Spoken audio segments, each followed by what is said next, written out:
UFC 310 Pantoja versus Asakura is in the books, the final pay-per-view card of 2024. We're going to get into some of the matches to make and look back at some of the fights on the card. Let's get into it.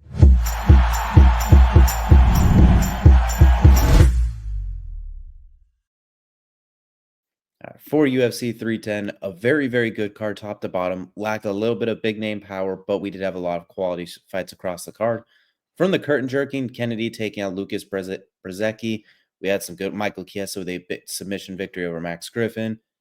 We had Eric Anders beating Chris Weidman. We had a lot of good ones. First thing we're going to get into those, we're going to get the bad news out of the way. There's a handful of guys on here that need to turn in the gloves.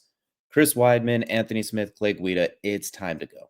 It was a very rough night for all three of them. Chris Weidman getting absolutely obliterated on the ground by Eric Anders. I don't understand how that should not happen. You are a black belt in jiu-jitsu, I believe, if not a brown belt, an all-American wrestler. You lost your title nearly a decade ago to Luke Rockhold because you couldn't get off the bottom. And then now, a decade later, we see this happen. 40 years old, it's just not there. You saw once he got hit a couple times on the ground, it was over. He could not move. Chris Weidman had a very, very unique run in the about 2011 to 2015 range, beating a lot of big name guys, Vitor, Anderson, obviously, Lyoto, so on and so forth. It's time for him to go. Anthony Smith, it's been time to go for a while. You can't just be sitting there begging Dominic Reyes to punch you in the face.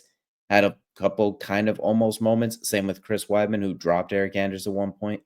But you can see once the adversity kicks in, they just don't quite have that extra oomph to get over it that they might have once had. Then Clay Guida, that was basically he was being sacrificed to Chase Hooper at that point. He's a sacrificial lamb. It's time for him to retire as well. Once again, several years too late, but very well-renowned fighters will be remembered by those who saw them, but it's time to go. It was a rough night for them. And the other theme when it came to UFC 310 was robberies. We had awful judging, just killing a handful of high-profile scraps, both including, Movsar Evloev versus Aljamain Sterling. Unanimous decision for Evloev, even though a lot of people probably thought Aljo won that fight, myself included. What killed him was Aljo needs to be more active on the ground. He can't just hold people there. We saw he'd get into a good position and then kind of just squeeze, hold on, control the wrist. He didn't really look to land any shots. I think that definitely hurt him a little bit. It's not bantamweight. He can't completely overpower them like he did there. We need to see him. Basically, he needs, instead of trying to hold for control, he needs to throw some shots and then reestablish. Throw some shots, reestablish. You can't just try and completely maintain control, then slowly advance. You got to throw shots to get their hands moving, get them blocking, then you go for an advance. You can't just overpower them the same way you did at bantamweight. And then, of course, we all know, well, before we get into the main one, Brian battled with Randy Brown by split decision. I thought Randy Brown won that fight. Granted, I'm not hating Brian Battle winning because that made, if you saw our predictions video, that puts me at 12-2 for this fight card. So no complaints completely with those two ones since I picked those ones. But this third one, too, was one that went my way, but this one was just terrible. Ciryl Gane getting the victory over Alexander Volkov. In no way, shape, or form was this for Ciryl Gane. Like, my freaking goodness. Someone needs to be arrested and charged and tried. That was absolutely ridiculous. Volkov was more active, did more damage, one on the ground, one on the feet, won by a control. He won via everything besides being more shredded. I guess even Volkov joked maybe the judge didn't like his body. I don't know what they were thinking. And it's not just one judge that screwed up. It's the fact that there were two judges that gave it to him. In what way did Ciryl Gane win it? I don't think one person at the end of the fight thought, oh, yeah, Ciryl Gane's going to squeak that one out. He won arguably a round, but round 3 was clearly Volkov's. I feel like round 1 went to Volkov as well. That was just two awful judging that killed those two very high-profile fights, which had two title implications. Maybe if Aljo wins, he can push for a 45. Now Evloev's pushing for a 45 shot against Topuria. And then at heavyweight, we already knew this was kind of a number 1 contenders fight once Aspinall Jones, that thing sorts itself out. Just absolutely miserable judging. Speaking of Evloev, what's next for both of them? Well, for Evloev, I think it's pretty clear. The tough part is at 145, it's a little congested at the top. Because you have Volkanovski, who may or may not be getting a rematch with Topuria.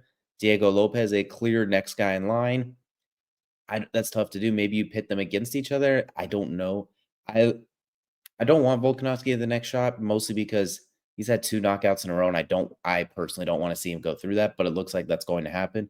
So maybe you look to make Diego Lopez versus Evloev, get a kind of a number 1 contenders fight going out of those two.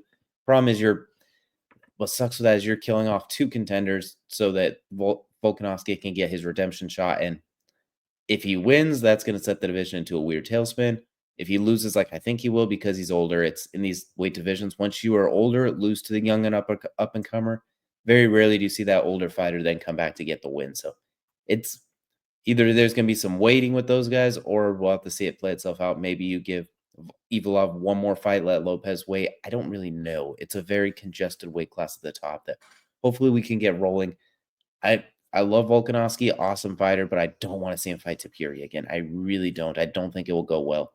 He's he's unfortunate on that downside of his career, and it's been emphasized by back-to-back knockout losses.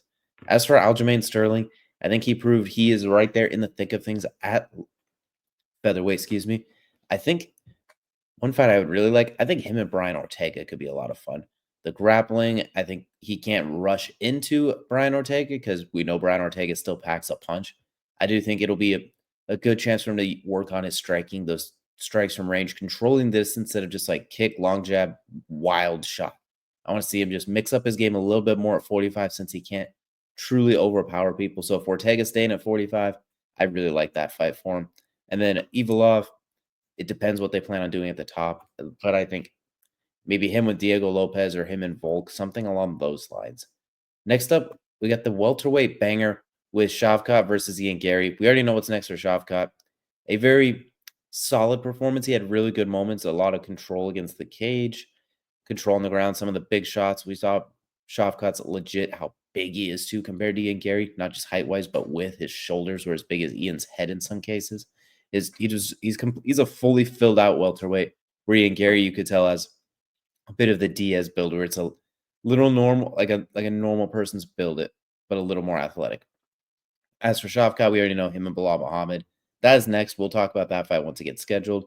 For Ian Garry, he definitely proved he belongs in this one. As unlikable as he is, most of it his fault. He proved that he's a very good fighter.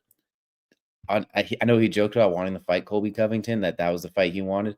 Honestly, I'd like him to have the winner of that fight too. Joaquin Buckley, Colby Covington.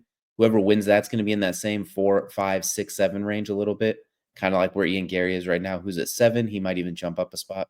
Maybe you give him Sean Brady or Jack Della Maddalena. My goodness, that was tough to say. There's a little bit there. Maybe Kamaru Usman, if he's going to get back in there soon. There's some really good matchups for Ian Garry. I think he proved you belong.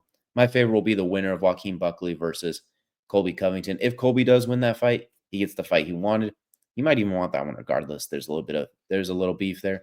And I think the high output from both of them would be a very fun fight. So Ian Garry with one of those will be a great matchup. And as we mentioned, Shavkat, he's barring some sort of tragedy of some kind, he should be fighting Belal Muhammad next. I feel like there's no ifs, ands, or buts about it at this point. Last but not least, Alexandre Pantoja, once again, proving that he is that dude at 125, taking out Kaya Sakura, second round submission. The problem is, what do we do with Alexandre Pantoja? You've beaten everybody basically except Kai Kara France, who has one win. Maybe you put him in there anyway because you're short on contenders. Brandon Royval's ranked number 1 right now. You've already beaten him. Moreno's number 2. You've beaten him. He has like 9. I think he's beaten 9 ranked opponents or something ridiculous like that. There's not a lot of options for him. He did call out Demetrius Johnson. I don't love that, and I do like Demetrius saying, I'm not fighting no more. Like in live time, he's like, I'm not getting back in there. So let's rule that one out. Let's not be going after retired guys. If he wanted to fight, that'd be great. But I think as of guys in flyweight, maybe you give it to Kai Kara France. Otherwise, hit up Davidson Figueiredo. Be like, hey, do you want to come back down and fight? Maybe Henry Cejudo is having a little bit of rough luck at 135. Those are maybe some interesting fights in the meantime while we get somebody to stand out at flyweight, because it's similar to the Demetrius Johnson run. There's not a whole lot of depth there, and the depth that is there, Alexandre Pantoja's already beat a lot of them. So he's kind of in that territory of you're almost too good for your own good. But this is what I'm looking at, UFC 310 recap. Once again, if you didn't check our preview predictions, 12-2 on the entire fight card. So while our NFL betting might be struggling a little bit right now, UFC, we're doing pretty strong. So once again, we appreciate y'all for hanging out with us. Be sure to check in, of course, right before the last UFC fight night coming up as well, too, with Colby Covington taking on Joaquin Buckley in just 5 days. So we'll definitely have a preview and a recap for that one as well. Heading into the new year, we had some very big fights coming up. Announced with Murad taking on Umar finally, and that wild crash out for that press conference. We, of course, also got, excuse me, other fights. We got Jamal Hill taking on Yuri announced there as well. We got Islam Makhachev taking on Armin Sarukian. There's some really awesome fights that were announced. We'll get into those a little bit later in the month as we get closer to the fights. But this was our UFC 310 recap. We'll see you all again next time.